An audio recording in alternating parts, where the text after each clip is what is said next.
Coach Ryan Day. I'm going to open up the floor for questions after we hear an opening statement from each coach. I'll start with Coach Lanning. Yeah, thrilled to be here today. It's exciting part of football season. I think this is always one of my favorite parts of the year. We get to watch, some historic teams get the opportunity to battle out there on the field. I know our players have really enjoyed every bit of the experience. We're grateful for the Rose Bowl and the service they've provided for our team. This is certainly a little bit different landscape this year because of how bowl games are set up, but the Rose Bowl has been first class in every way. Growing up as a kid, you remember getting to be a part of games like this, so this is one we're really thrilled to compete in. Obviously, Ohio State's a great team, so this will be a fun challenge for our guys. Thank you, Coach. Coach Day? Yeah, I echo what Dan said. First off, I want to thank everybody with the Rose Bowl committee, and they do an unbelievable job here. It's one of the greatest settings there is in college football, and we're excited to be here, for a lot of reasons. And the third time that I've had an opportunity to be here, and it is a beautiful setting, and we have a great opponent here, and got a lot of respect for Oregon and how Dan runs his program and his players and his team. So, very unique situation in that we're both now in the Big Ten, but when you look back on the history of the Big Ten and the Pac-12 and the matchups that have been before, I think it makes it even more special, this game. So excited about that. It also, for us, having Archie Griffin and the statue built here and also at Ohio Stadium, just a lot of history here at Ohio State in terms of playing in this Rose Bowl. So excited for the game, excited for our fans to get here and, get into L.A. and obviously enjoy the game. So we've had a great week of preparation, like Dan said, different preparation. It's not really a bowl game, quote unquote, with events. It's more about a playoff game, and so excited about the opportunity to play. Thank you, Coach. We're now going to open up the floor for questions. We have 2 mic runners on both sides. Please raise your hands. When you ask a question, please state your name and your media outlet. We'll start with a question here on the left-hand side. Joe Nugent, WCMH Columbus. Question for both of you. Start with Ryan. Wondering how this is different preparing for a Rose Bowl where you have 2 teams that could win it all, yet knowing that you still have 2 more to go.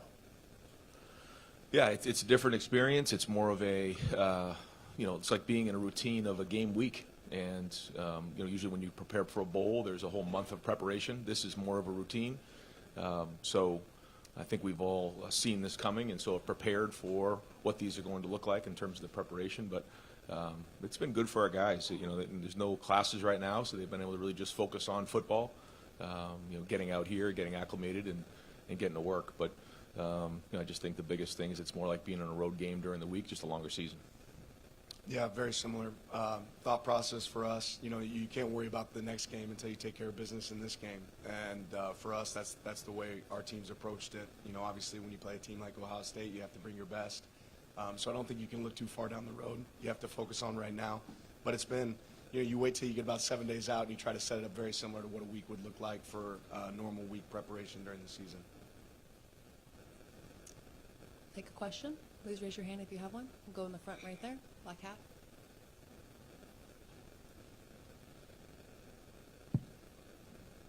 Ryan Clark with the Oregonian. For both of you, what do you respect most about the way the other person runs their football program? Yeah, I'll start. I think, first off, Dan does a great job in terms of recruiting. Recruits very talented young men with a lot of high character. They're very well coached, and they play very, very hard. And you can see that when you put the film on. And because, when you watch people and you see different programs, at the end of the day, you still got to watch the film and see how guys are played. In all 3 phases, they're well prepared, and they play really hard. Yeah, I can share that sentiment. Obviously, a really talented team, and that's kudos to the work that they do in the off season and during the season. Recruiting is something you got to do every single day. I think both of our programs do that at a high level. You can see that with Coach Day and the people that they bring into their program. More than that, like you said, when you turn on the film, you try to find weaknesses in an opponent. It's really hard to find weaknesses in Ohio State in all 3 phases. The way they play on special teams, the effort, the guys they utilize. Right, a lot of places you'll watch and you'll see certain plays that they don't have their best players on the field. Ohio State has their best players on the field consistently. They play hard for each other, and it shows up. Please raise your hand if you have a question. We'll have one right in the middle. The mic's coming over. Yeah, for each of you, how important is it, do y'all see the importance of your quarterback sort of having visualization sessions for one of another term for games of this magnitude to anticipate what's coming, et cetera? Yeah, we always talk about playing the game as many times as you can before you play the game. I think that's really important, regardless of the setting, whether that's the meeting room, a walkthrough, sitting in your hotel room at night, right? How many times can you play the game before you play the game? You know, trying to picture what the opponent might do. And I think if you do that, that gives you the best opportunity to be successful, you know, really on game day when you can visualize, you know, a lot of those different experiences that are going to show up in a game, you know, on game day. And if you can do that in advance, that gives you a great opportunity to be able to adapt and adjust when the game comes. Agreed. I think for the quarterback position, it's probably the most important, but it's important for all positions. And I think when you get to this point of the year, when you watch how NFL teams prepare late in the season, you know, into December, you notice that, you know, there's a lot of that going on, whether it's walkthroughs, meetings. You have to visualize things. You can't always do everything, you know, the same way you did in August or September. And so you have to fall back on your experiences, but then you also have to anticipate what's coming next. And that's a big part of this time of year, and having the discipline to put that work in when, you know, you're multiple months into the season. And I think, you know, typically that's the team that's going to outlast their opponents, is, you know, continually doing what you just said, is visualizing things and doing the mental work, so that when you get into the game, you can fall back on your training. If you have any additional questions, please raise your hand if you would like to ask a question. Go in the back right.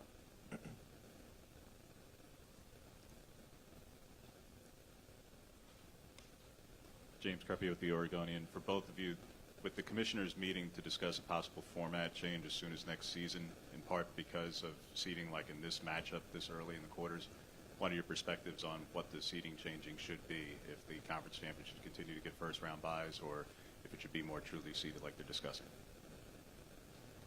Furthest thing from my mind right now, right?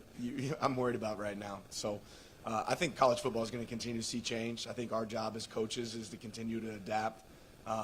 Ultimately, like, what an awesome game this is, right? What an opportunity this is. But I'm sure the people that need to be able to assess that will assess it, but that's not my concern right now at this point in the season. Our concern is Ohio State. Yeah, same here. Focus is on this Rose Bowl and this game, but I know we're all learning. Everybody's learning as we're going through this new format, and I'm sure after the season there'll be time to discuss those things. We have a question on the left-hand side over here. No, we don't have it over there. We have one right in the middle. Sorry about that. Austin Kroom, Scarlet and Gray Sports Radio. You guys played each other week 7, you know, one of the matchups that a lot of the country saw as a potential national championship rematch. Now, months later down the line, 2 different teams, 2 different identities. How do you both stay the same with your game plan and not focus on what the media is talking about? Well, first off, I think that, you know, Oregon certainly, you know, in that game played a tremendous game and has continued to get better as the season's gone on. But I think both teams are just in a different place than we were midway through the season.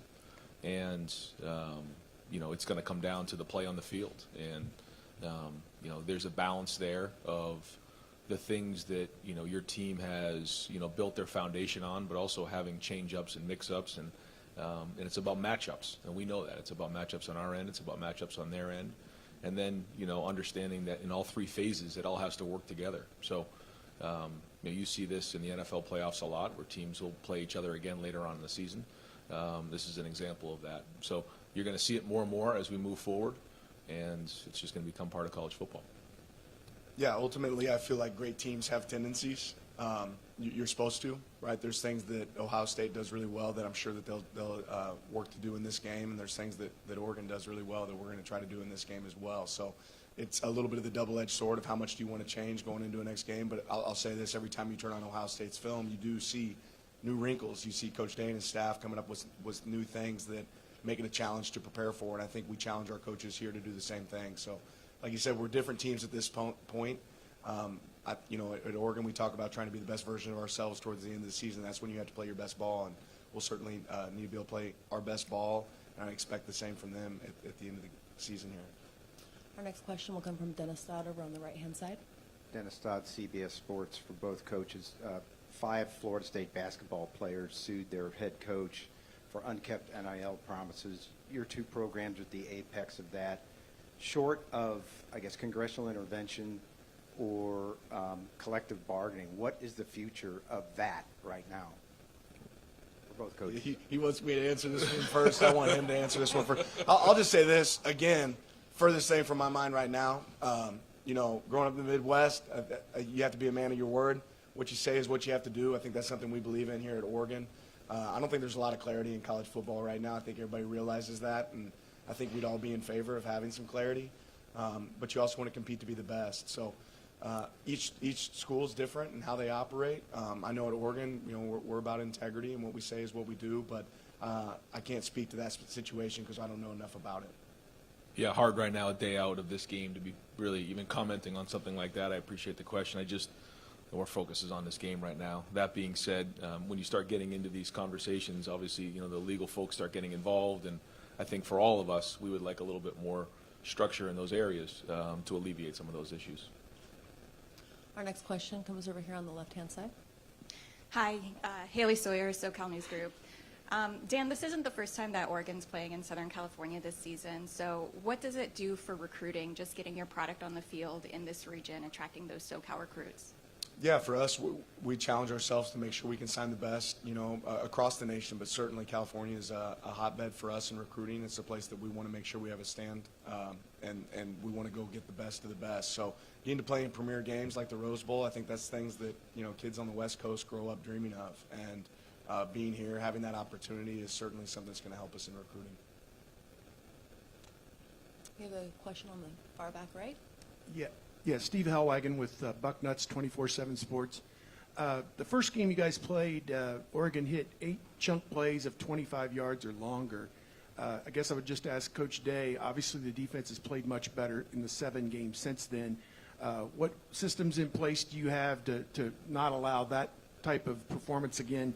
And then for Coach Lanning, kind of the chess match of taking what their adjustments are and still trying to hit those big plays. Yeah, you'll just give him the game plan now? Is that Right. what you want me I was do? going to start taking Sure. notes if he starts. So here's what we're going to do. Certainly coming out of that game, that was a huge part of the game, and I thought that Coach Stein and everybody on their staff did a great job of scheming up some plays to attack us, and then did a great job of executing them. I thought the route running and the throwing and catching and protection, it all goes in together, and they did a great job of that in creating X-plays, and that's, as we all know, a huge factor in winning and losing games. And coming out of that game, we certainly recognized that. That was no secret. So we've worked hard to make adjustments in those areas. We know that we're going to see a lot of the same type of things coming into this game. I'm sure it's not going to be the same exact style, but they're still going to have those type of ways to attack us. So we got to do a great job of getting lined up. We got to do a great job of communicating, and then post snap, we got to run to the football and understand what's going on.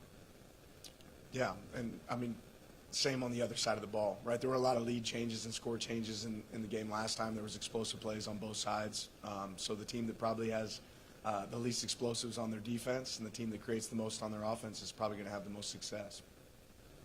Our next question comes from the middle left, right over here.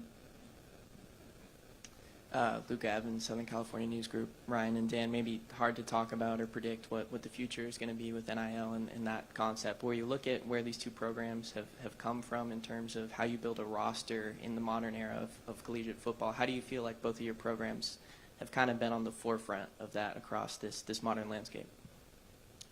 Yeah, I would just say, from the day that I've gotten here at Oregon, I've always felt like Oregon's about innovation. I talked about adapting is a really important trait right now in college football, and being able to adjust on the fly. That's something that we're prepared to do as we continue to move forward. So I'm glad to be in a place that's on the forefront of that. Yeah, I think all programs want to make sure they're doing everything they can to put the most talented roster together and talent acquisition. But we also have to continue to build our culture. And so, that starts in high school recruiting and then developing and retaining, those men who understand what it means to be in the program, and then adding pieces through the transfer portal. And that's how we look at it, and we need to do a great job of identifying those prospects and recruits that want to be at Ohio State, and then building those guys up so that in year 2, 3, and 4, they understand what it means, so that when adversity hits at some point, you stick together as a team and as a culture. So that's been a big part of it. But also, we all know how fortunate we are to be at Ohio State, where we have the resources to make sure the guys have what they need to want to stay at Ohio State. And for those who want to join the group and fill holes that may be in the roster, that we have those resources as well. Our next question comes from the back right. Brady Ruth, Daily Emerald. In a game as big as this one, how do you guys balance talking about the importance of momentum and capturing it, but also responding when momentum's maybe not on your side? Yeah, well, first off, you got to be in the moment. You got to create your own momentum, and execution fuels emotion. And knowing that there's going to be a lot of back and forth, just like in the last game, there was a lot of back and forth in that game. You look at the way it started, the way it was in the middle, and the way it ended. And so, understanding that we all have to have poise throughout the game, knowing that it's going to be a 4-quarter battle.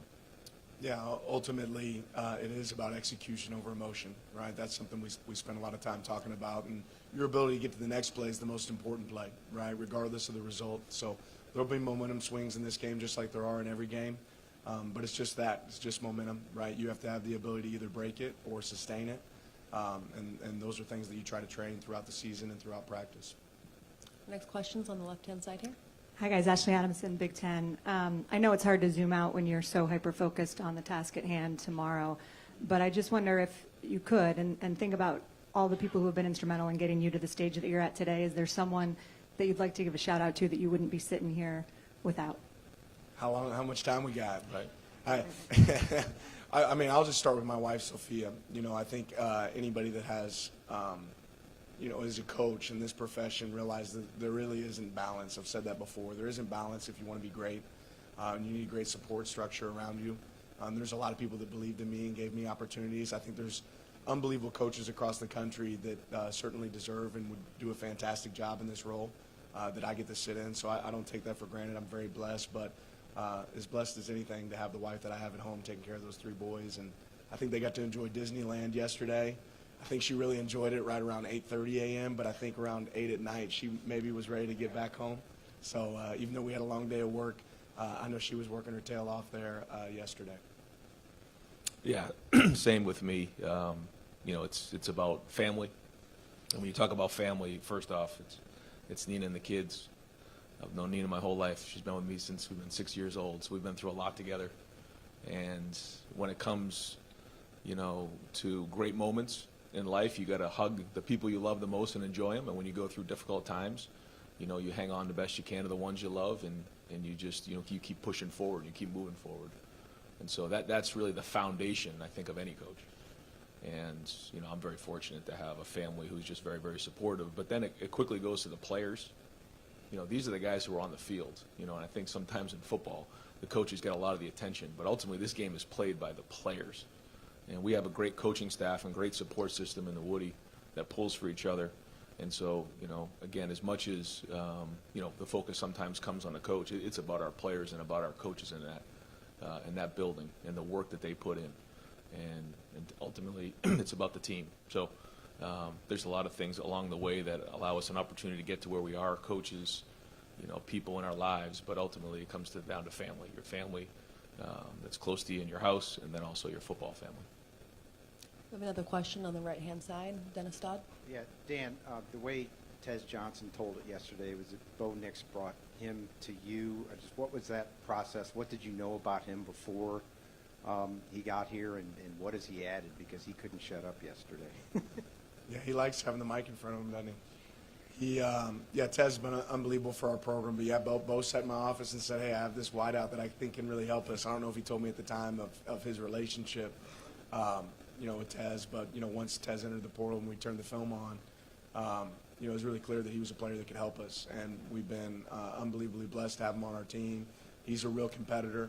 And that competitive spirit carries over to every single player on our team. So I know, he's one of those guys that grew up dreaming of being a guy that played at Oregon, right? He didn't get to go to the original Auburn-Oregon game because Bo was playing for Auburn, and Tez would have been wearing an Oregon jersey. So for him to get the opportunity to live out his dream and play here, it's been really rewarding to Tez, and it's certainly been rewarding to our program. We have a question on the left-hand side. Chris Lowe, ESPN. Both coaches. Ryan, you guys would have to play 17 games to win a title. Dan 16. What's the wear and tear been on your all's team in a season that long, and what have you learned in trying to manage a team through a season that long, and will continue to have to evolve going forward? I feel like all things considered, we're as healthy and as strong and as fresh as we've been all season. I think right now we're battle tested. I think we've built depth, and when we put the roster together, we knew that this was going to be the case, that we had to be strong and powerful late in the season and continue to build as the season's gone on.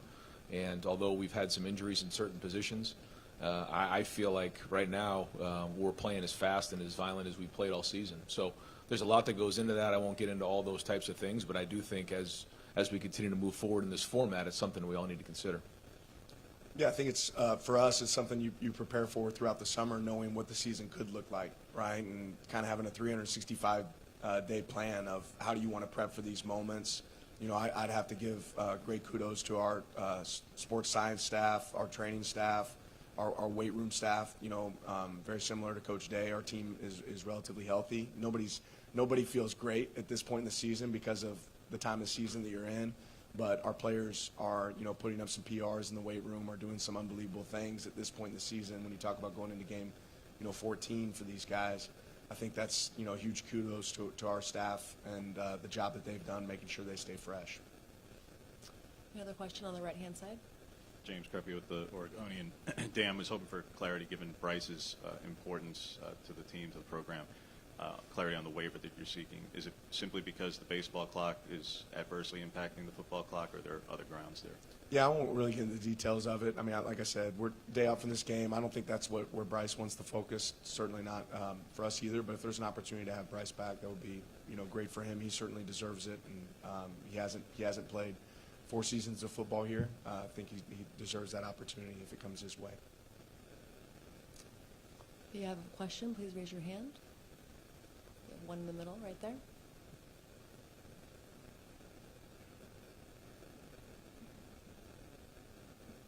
This is Tim May, Letterman Row, for Ryan.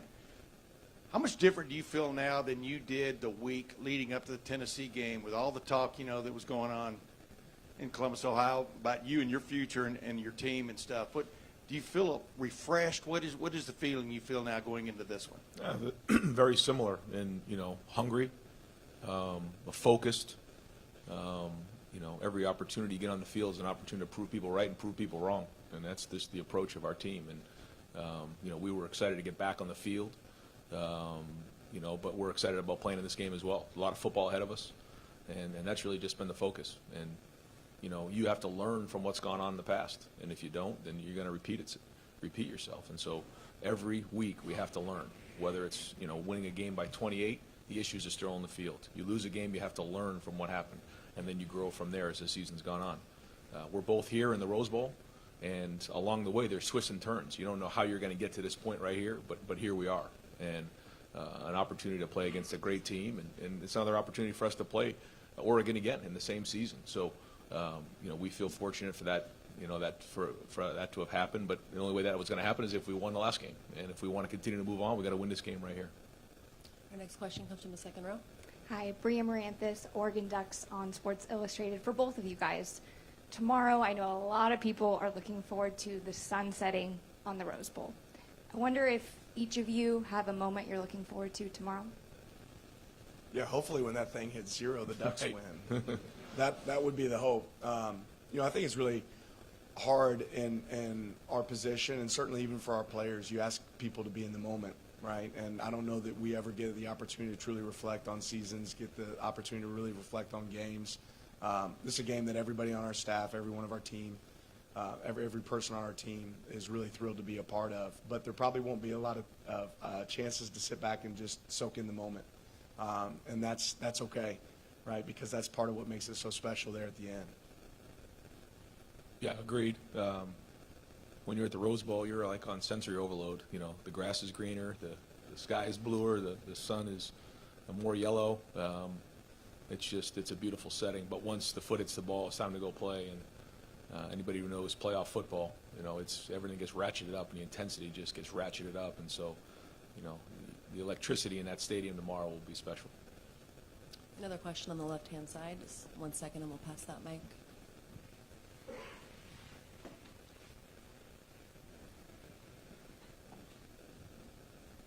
Luke Evans, Southern California News Group. Brian, you said the other day that, bringing in Will, a transfer portal quarterback, wasn't typically kind of how Ohio State has done things in the past in terms of liking to bring, quarterbacks in and recruiting, develop them.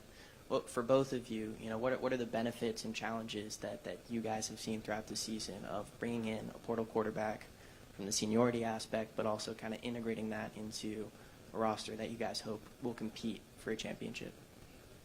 Yeah, let me first off say that I think Oregon's done a great job, with Bo and with also with Dylan bringing them in 1 year, in a short period of time, getting them acclimated to their offense and operating at a very, very high level. So, that's not something that just happens.